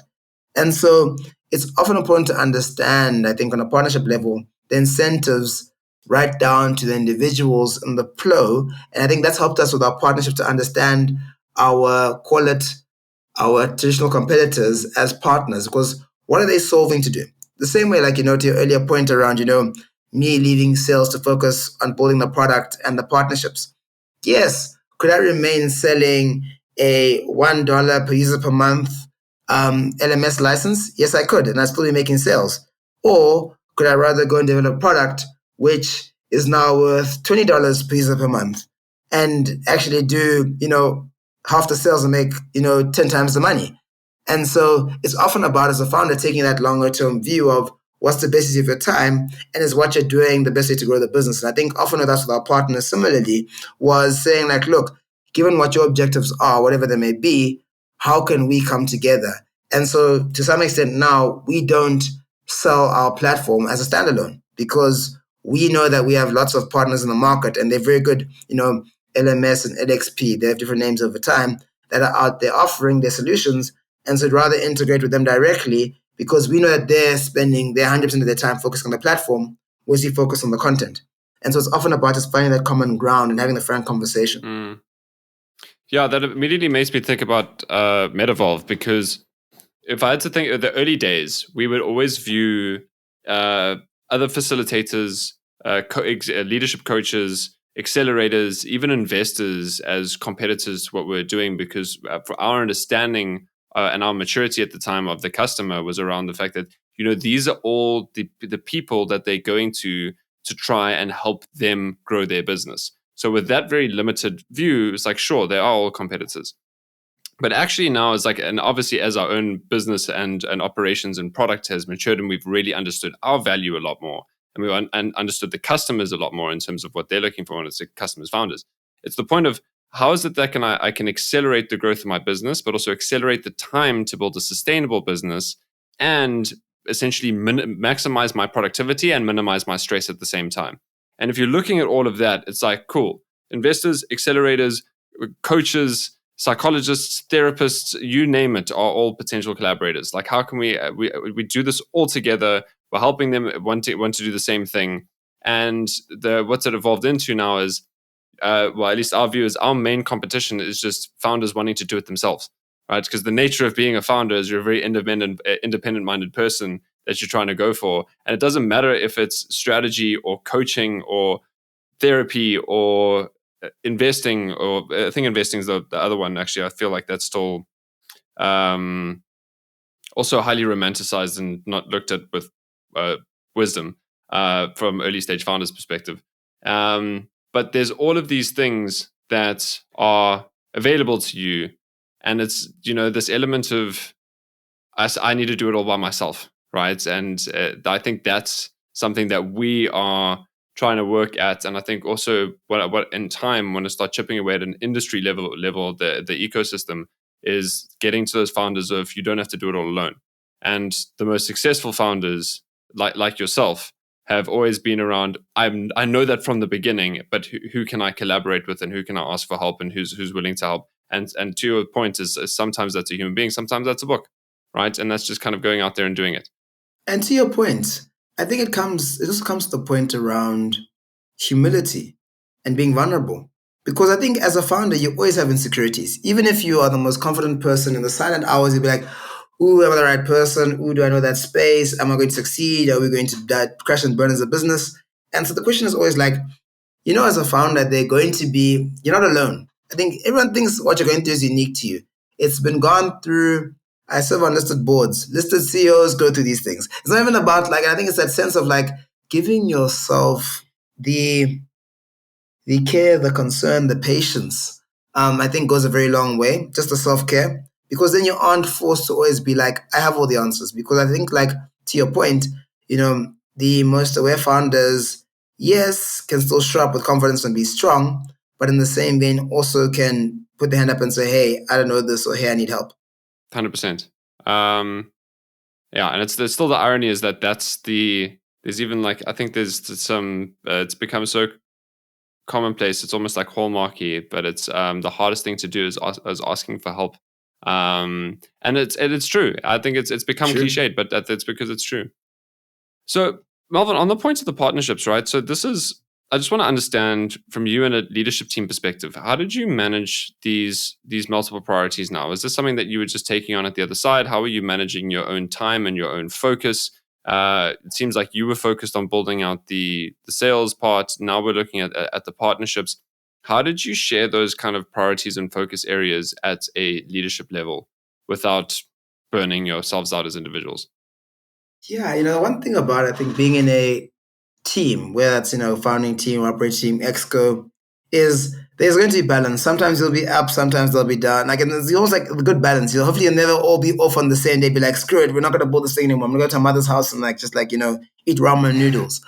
But I definitely found that, look, as founders, we're friends first foremost. But I think it's also about creating clear lines of accountability. I think the hardest thing often, when you're in founding team starters, who's going to be X role? Who's going to be CEO? Who's going to own that? And I think often deferring those tough conversations, because it's about accountability ultimately. And I think once you know what you need to almost take care of, you're then able to think through how you prioritize your time and how you create space, how you practice self-care. I mean, for years, no one, we were crushing it on all metrics, from the retention to the product to the whatever. But no one ever felt safe coming into an exco meeting. because it wasn't like there were like holy cows around like, oh, you can't ask this person this question or ask them why that happened or why can't you push on that, why couldn't we go faster there. And it was a sense of like, hey, all of us are partners, shoulders in this business, and we all here to grow this thing and we back each other. And what really helped us was, for a long time, all the key roles in the business were held by founding team members. And so it was a sense of like, hey, let's go. Yes, obviously you've grown, expanded, born very senior guys and all that good stuff. But I think it's creating that space of, can you be courageous, in your criticism, in your creativity, in creating that safe space. I think that was very key for us. But I think to your other question around like, how does one prioritize, think about time, practice self-care, and think through that as an organization? I think once you know what is within your control, you're better able to manage yourself. And so it's something which actually we had a conversation last week. I hosted a call with a few African entrepreneurs and Stedman Graham. So Stedman Graham is a business person, and he's also Oprah's longtime life partner. And he has this concept called identity leadership. And I was holding a conversation actually on the eve of the South African elections around the importance of leading oneself before you can lead others. And so it's something which I think, even though I don't think we articulate as clearly as he has, I think we're very clear on earlier around ensuring that we were taking care of ourselves, investing in ourselves, that we were learning as well. And that's true for all employees because, you can't expect your business to grow exponentially if you aren't growing at all. Then you'll be the retarder to the growth of your business. And so the question is, how are you making sure that you're continually learning? How are we sharing resources, saying, hey, how do you bring mentors, advisors, continually reading and so forth? And so I think that helped us to balance things out. That being said, look, some will say, we work too hard, but I really enjoyed being able to see. So I remember we had, directly after COVID, we got together for the first time. It was the whole revenue org, and it was like 600 of us. We got together in a resort, and like we just acquired a business in France. And seeing some of like my early employees who are now like managing teams of people who started off as juniors, who are individual contributors, and just being able to invest in one's growth. And so I think that also makes me love the work. And so it was never a case of like, hey, I don't enjoy what I'm doing, I need to find something else to do. But I was more so saying, hey, focus on building the best business we can build, because by doing so, we're helping people actually, one, create jobs, but two, grow in their careers. Because obviously that point as a founder, especially early on, where you're like, look, you could always go back and be like, hey, like, look, like I mentioned earlier, go back to corporate or just give up and like say, like, look, I tried. But I think particularly for us, as we began to scale and grow, you realize that, hey, we're actually creating gainful employment and supporting families. It's not about, oh no, Melvin can go back and, go back and become an actuary in an insurance company and just go forth and do that. You actually have guys that actually are requiring you to grow and scale the business so you can provide for their families. And so I think it changes how you show up and how you prioritize your time. But I definitely felt that was enabled by the fact that we created a culture where we could hold each other accountable to the journey. Yeah, epic. Also, a thought that popped into my head while you're talking about this is like, you can't exactly be a learning company and you as the leaders aren't role modeling learning and development yourself. I feel like that would be a bit hypocritical. So I'm glad you were running that from the front. So I feel like I want to get a bit more into the practicality of the partnerships, right? So obviously the decision was made that this is who we're going for. It was fundamentally grounded around the customers at the end of the day, how we're adding value to them, sticking to what it is that you're exceptionally good at and how we can collaborate. And the point there is that you realize that you're an aggregator, right? So the point there is like the more that we're able to aggregate, the more benefit that we add to everyone at the same time. How did you build that capability out in the first place? Because, up until this point, you've really established the B2B sales, the channel partners, the content partners. I mean, so the content partners you've already got in terms of being able to just have the business model. So getting into these channel partners, you mentioned Harvard Publishing as well. Can you give me just a bit of a practical use case in terms of how you really built those partners out and how different of a journey that was compared to just the B2B sales side of things? Yeah. And again, it comes down to understanding your sales process, whether it's to a partner or directly. Because, for example, that, let's call it the demo, because remember, you could also say the different kinds of partners, right?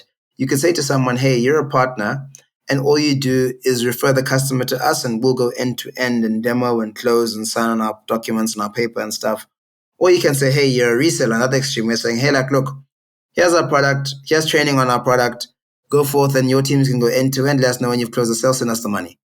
And I think being able to try different levels of that enabled us to refine the model around how best to partner with organizations. Because obviously, every person will be like, look, I've got this client base. Let me just refer them. If they close it, I get a share of the revenue. Or someone will say, hey, look, that's my customer, only part of that journey. I want to keep the affiliation. And you guys will support me as and when I need the support. And so I don't think all partnerships are the same, even if they all result in a go-to-market motion. And so for us, it was important to understand in our sales cycle, what part of the sales cycle did we believe a different kind of partner could do better at or was better placed to achieve than we were. So, for example, if you're a platform partner like a HR platform on LMS, we know that being able to show our content in your platform was important, because if I come out there demoing my content in my own platform, then the customer will be like, wait, that platform's better than the one we have here. So why would I even consider not just switching to you guys? And so it's those awkward situations which, through lots of experience and awkward conversations, we've come to learn how to think about partnerships. That's why it comes down to shared value and what's someone's objective and what is the reason why they were being bought. And so I think we have different types of partners in thinking of that. But I think ultimately for me, partnerships, like any relationship, comes down to understanding what someone's objectives and needs are. And off the back of that, you are then able to then articulate what the ideal partnership looks like. And having a friend conversation like, what are you good at? If someone's like a HR consultant and all they have is a big Rolodex, then you're better off saying, hey, like, look, connect me to the person and I'll go through with my team and I'll go close it. Whereas if you are a big system or HRIS, you probably can do a lot of the stuff that we be doing in the sales funnel. We'll come through and support you on the sales and say, hey, we're co-partnering on this relationship. And so early on for us, building the competency was similar to inside sales, but our customer then was the partner and not just exclusively the end customer. And then you apply the same logic, right? How do I enable a partner to sell my product? They may not be familiar with the product. How do I give them confidence that they feel okay to say, hey, have you heard of GO1? And they won't be like, I don't want to say, have you heard about GO1? And when the client asks you, like, oh, I don't know, to check with GO1 and see what they say about that. And so giving them the tools, giving them the comfort. And look, our best partners were often our clients. My strategy was often to get these big organizations to try us as a customer. And then off the back of that, we got this like, oh, I use it for this purpose, and guys are able to speak to what they did the benefit for on GO1 to their customers. And so it was really around understanding the partner as a customer and thinking about that motion. 100%. And yeah, that's intuitively what I wanted to get into, is because a lot of, I say a lot of people, just my own practical experience is that exploring certain partnership relationships has been, how do we collaborate as equals in line with one another going towards this common customer? And, that was actually a mistake that I made in the process, and realized I need to treat you as a customer because you've got your own needs, and how can I service that as well? And in the process, then be able to service the customer as well. Because if you're not getting value from this, then, we could work together, but that's the difference between having a transactional working relationship and having an actual partnership. True. And look, even the same gain, I think, also partnerships and even with customers, you have to always ask yourself, when someone is spending money on activating a partnership, even as a client, you have to ask yourself, how important are you to them? And how important could you be to them in the future? So, for example, I can get a contract from a company to, let's say, for GO1 platform. But there's a very big difference if the money came out of the CSI budget versus their marketing budget versus like their core OPEX or their CAPEX. Because it just shows a different level in terms of how what I do relates to their core business of what they do. I think the same thing is true when you think about partnerships. And how do you design partnerships? Not only that they win-win, but they speak to the core of the business and you're able to make that link. In the same way when you speak to a customer, how do you show that your product's solving a problem that they're experiencing? 100%. So I feel like we're at the point now where I interrupted you earlier and said, whoa, we just want to unpack the things, right? So we got the sales, we got the partnerships. What are the other growth strategies that you employed after that I pulled you back from getting into?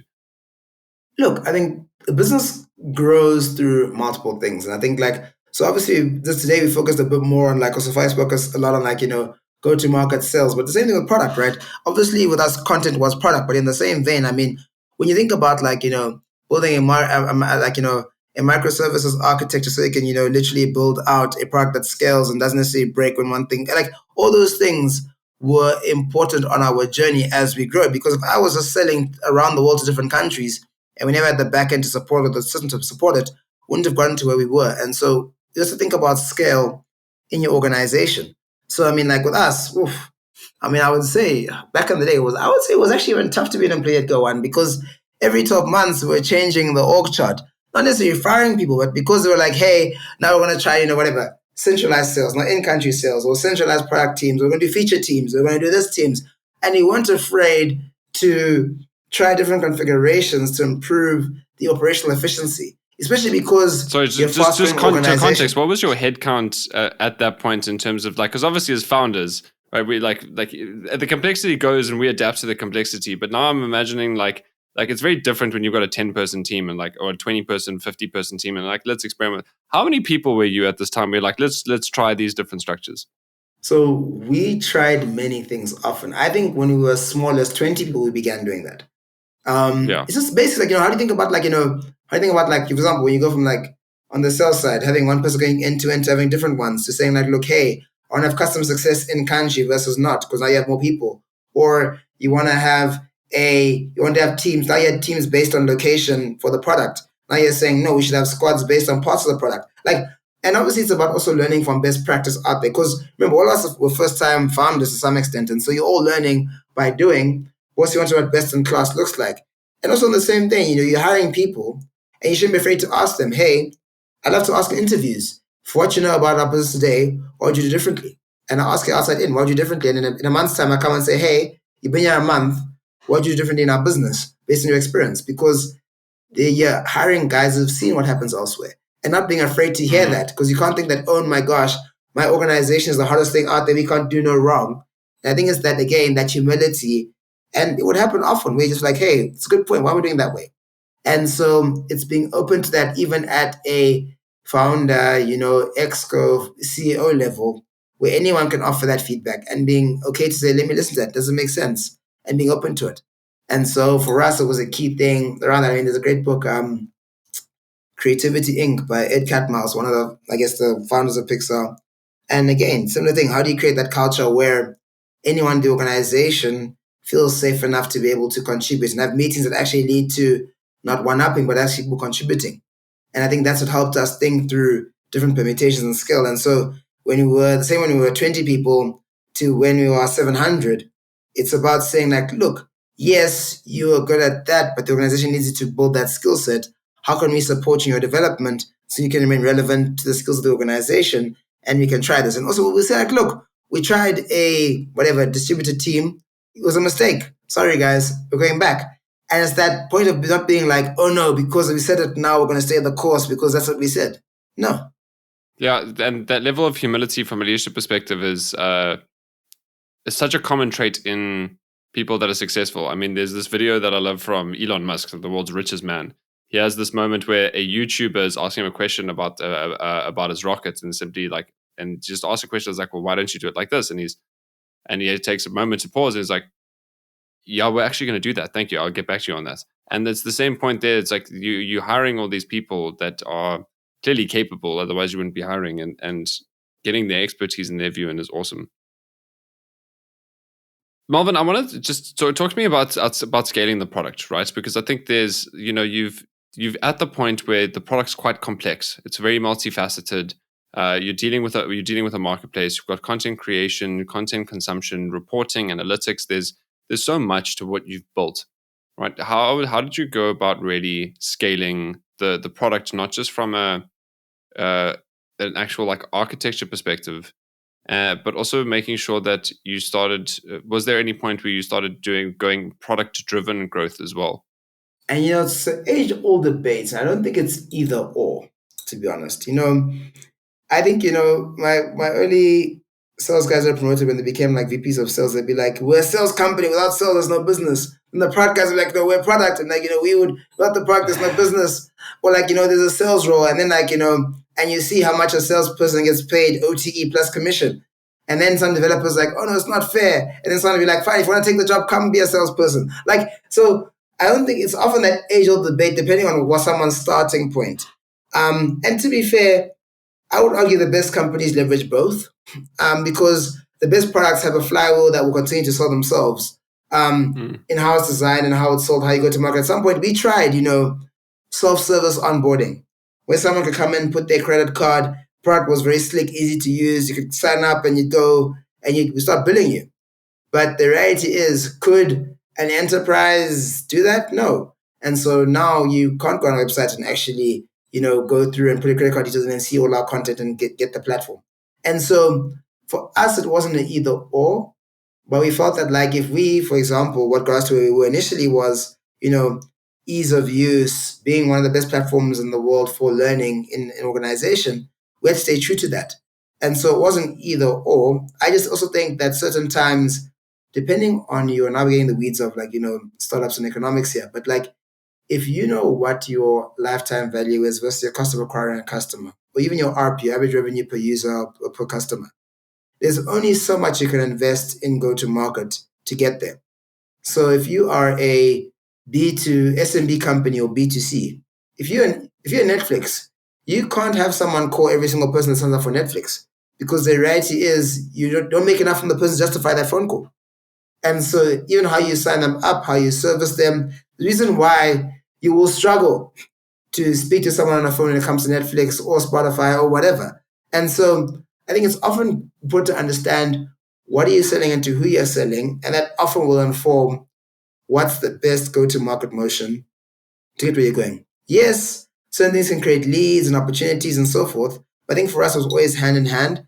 But I won't be remiss to think that, oh no, my product was so awesome it would sell itself, because we're more B2B. Sure. Melvin, there's so much value that you've just provided in your own scaling journey, and there's so much more to the story, but unfortunately there's not much more time to this podcast. So I'm gonna put the ball in your court in terms of this growth journey that you've been on. And I mean, it's been an almost 11-year journey with GO1, right? So 9 years, if I'm not 9 mistaken. years now, 9 years. Okay, so Yeah, it's been a 9-year yeah. journey with.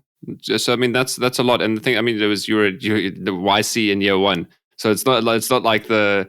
I mean, you've raised like $400 million in that journey. We haven't even spoken about the fundraising part. We've already just spoken about the growth. And I think with the audience in mind, I definitely want to give room for the philosophical lessons. Don't get me wrong, but I think just what do you think's a valuable practical story that we haven't gone through that you look back that was such a significant learning that you think is worth sharing now about how you approached growth? I think it was the story for me is more around thinking about teams and culture. Um, I think as you grow as an entrepreneur, you never want to divorce yourself from the hiring process. And not that we ever did that, but I think definitely as we grew and scaled, because we had teams all over the world, was overemphasizing the importance of culture. Because there was a time when, if there was a bug in the code, someone would say, oh no, that was Vietnamese code. Whatever. Because they had developed in Vietnam versus Australia or South Africa, whatever it was. And so I think as founders, the worst thing you can do is not take your eye off the money or whatever. It's actually take your eye off the culture. And what are you rewarding? Like they say, like if you look at how you hire, fire, and promote, you will know your culture. And I think it's often creating that sense of one team. And so one of our biggest values in the company is one team and being a lifelong learner and all these things, which I think you can take for granted and do lip service to, but have been core to our success. Because as you grow, the reality is there are gremlins that can grow with you, and you need to make sure you nip them in the bud. And I think the biggest one can be culture. As you bring in executives and rainmakers who may have other cultures that may be toxic to what you already built. And so then, just from a growth perspective, how did you manage and maintain that and keep that growing as you not only grew and scaled the business to like 500 people, but at the same time, and again, maybe this will be a good segue into the fact that you're involved in so many other things. I mean, non-executive director at AdCorp, you also partner at Briga, other things that is now escaping my mind, even though I did extensive research. So yeah, how is it that you manage to scale the business as, just the number of people increases, and you also as one of the founders have got multiple other priorities going on with other businesses too? Yeah, I think it's important to create cultural norms, I think, in the business. So I think, for example, I believe that it's the role of the manager to make the person successful, because if the person is successful in the business, it means you either hired poorly or you poorly manage them. And I don't think we hire poorly. And so therefore, for me, it's about saying how, are you creating a culture where every single manager is doing a one-on-one with someone in their team each week, and half the agenda is the reportee so bringing the agenda. So you always make sure it's a living organism with communication. So you're seeing that stuff filter through. Or you're creating norms around like celebrating each other, shouting out even the small ones. And all of that stuff became important for us as we grew and scaled, because we want to know that, hey, this person is starting this particular operation or they're joining this team. And so a big thing for our onboarding was to then say, hey, if you're joining this country, why don't you go spend a month in another country when you start? So you can build those links. So when you say on Slack, hey, help me with that, you're like, hey, I've met that person. I know what they look like. Or, hey, I know someone. And those small things, which may seem unnecessary, go a long way to recreate that one team, one culture, even though it's been distributed from day one as a team. And so for me, it's often in doing that and thinking through, like, to your second question, having capacity is also not being afraid to delegate and manage by the outcome, not the inputs. And something which I've been very grateful for throughout my whole life when I began my career in management consulting. I mean, I had an incredible boss who is still a friend today. And just how he would manage people and manage me was incredible. And there's so many things I learned in that experience that I always want to bring across when I manage people. Hopefully they manage their teams that way as well, and obviously improve on it. And so I think if you're able to, for example, delegate and trust and not micromanage and give people the room to thrive because you're hiring smart people and manage the outcomes. And I say, like, look, as a CEO or as a manager, most of the time should be spent clearing away blockers for your team members to succeed. And so for me, by doing that, create a capacity where the people I put in place in my businesses, I can trust them to run, and that gives me capacity to focus on other things within the business, as an example. And I think today, obviously, no longer executive on the GO1 side of things, and thinking to myself as an investor, where you have multiple portfolio companies or multiple boards or whatever you sit on, it's important to understand what is the main thing and what's important. Because it's very easy, to be the board member that just wants to get their voice heard because they want to, whatever, get board fees or make sure their name's in the minutes, or they want to spend time correcting commas and full stops as opposed to trying to get to the substance of the conversation. And so for me, it's always about making sure that you keep the main thing in every context. And by doing that, you're able to prioritize versus what you feel comfortable doing. Awesome. So, Melvin, as much as I'd love to sit here for like 12 hours straight and just occasionally go grab some food and some water to keep the conversation, unfortunately, this does need to start coming to an end. But I know that the audience has probably got so many questions for themselves that they wanna ask. So I want to experiment with something now. And actually, audience, I'd love for your feedback as well in terms of you want me to keep doing this. But if you could drop your questions in the comments or reach out to me to say any questions that you'd like to ask Melvin. I'm going to go through and pick the top 3 of those that I think we would really interrogate a lot of value for everyone to experience. I'm going to share that with Melvin to get his answers.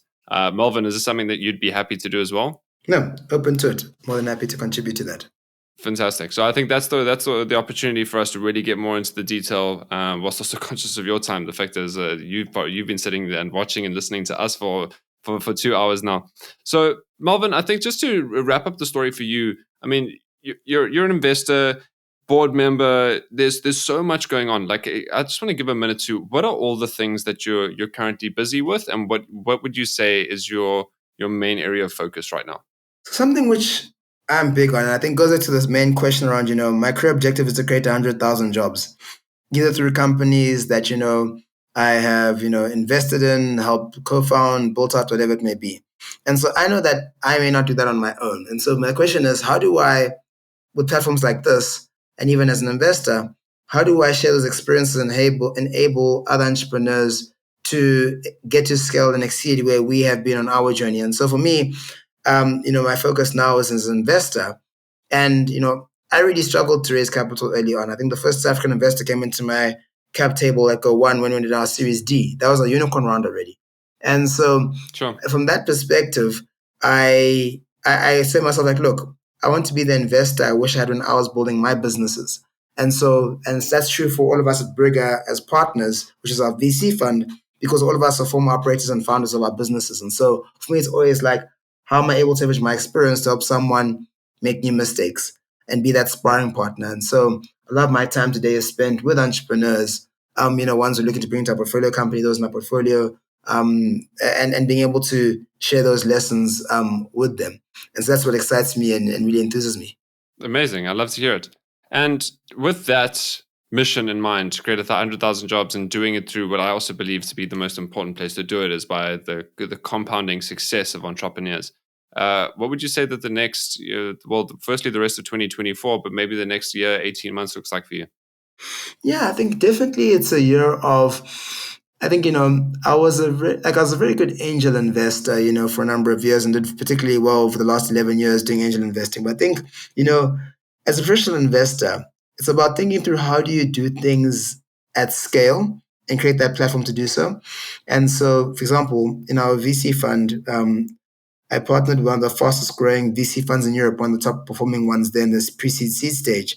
And so the question is, how do we build out a platform that is also tailor-made to the African context? When you think about like a playbook of what makes sense in Africa versus not. I remember when we were building out Go1, for example, I used to have a billboard I used to put up every September on the main highway or main road into Sandton, Greyston Drive, where, for example, you would say, hey, like, look, I saw Go1 billboard. Whereas in America, you wouldn't think of using a billboard. And so for me, it's about how do I take my knowledge and the experience of my partners and blend that to the benefit of African entrepreneurs, where you're bringing both international best practice and local understanding so that as an investor and a partner, I'm able to do that at a better level and bring best practice to the African context. And that's something which I don't think will happen overnight. I think it's something which is very front of mind for me as I think through it. But more importantly, thinking through, how do I continue to learn and grow?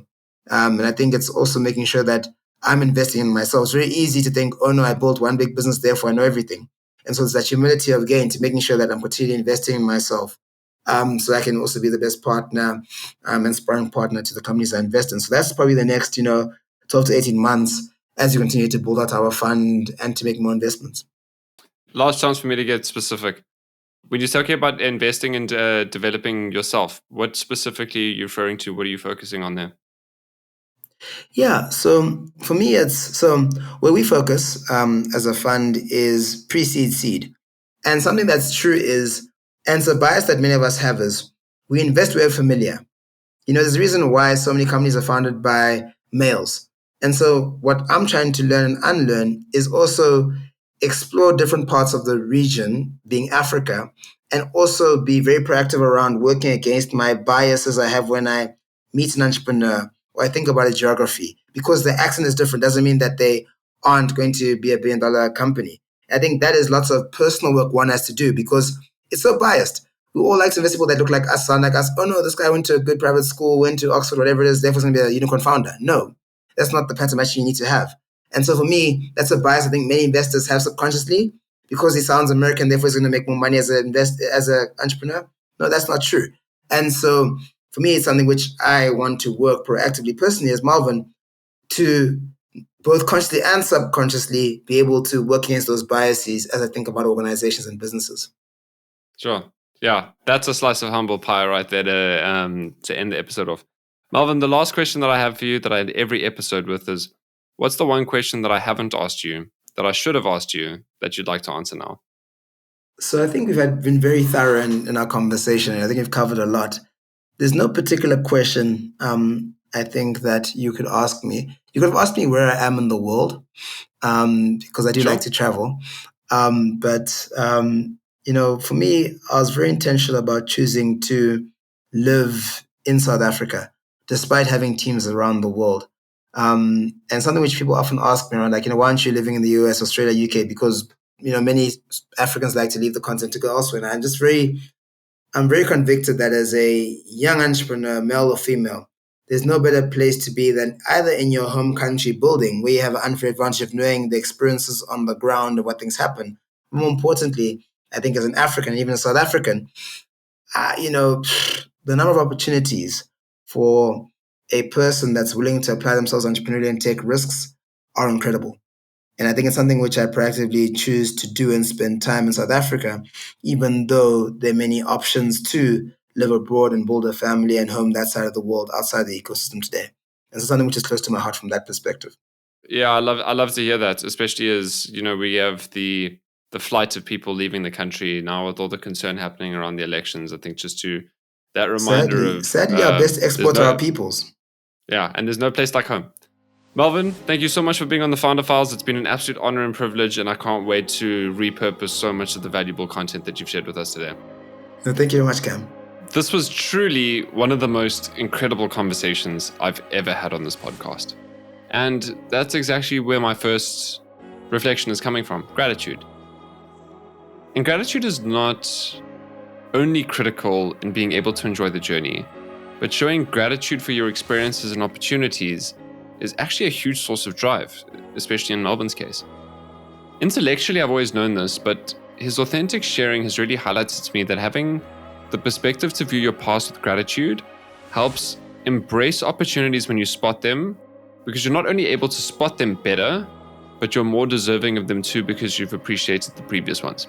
That's quite philosophical. I've still need to integrate that, but that's one thing that stood out for me. Secondly, it's that lovely little nugget that he gave us in B2B sales of using the wrong person to get you an introductory call to the right person.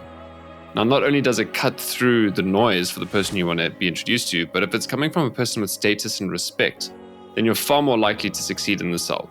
In short, the wrong person can always be the right referral. Third, it's all about people.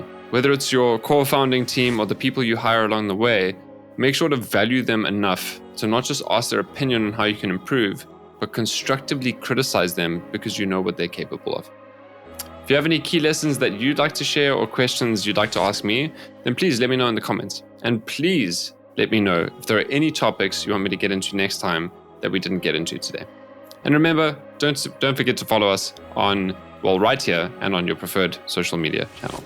Until next time, cheers.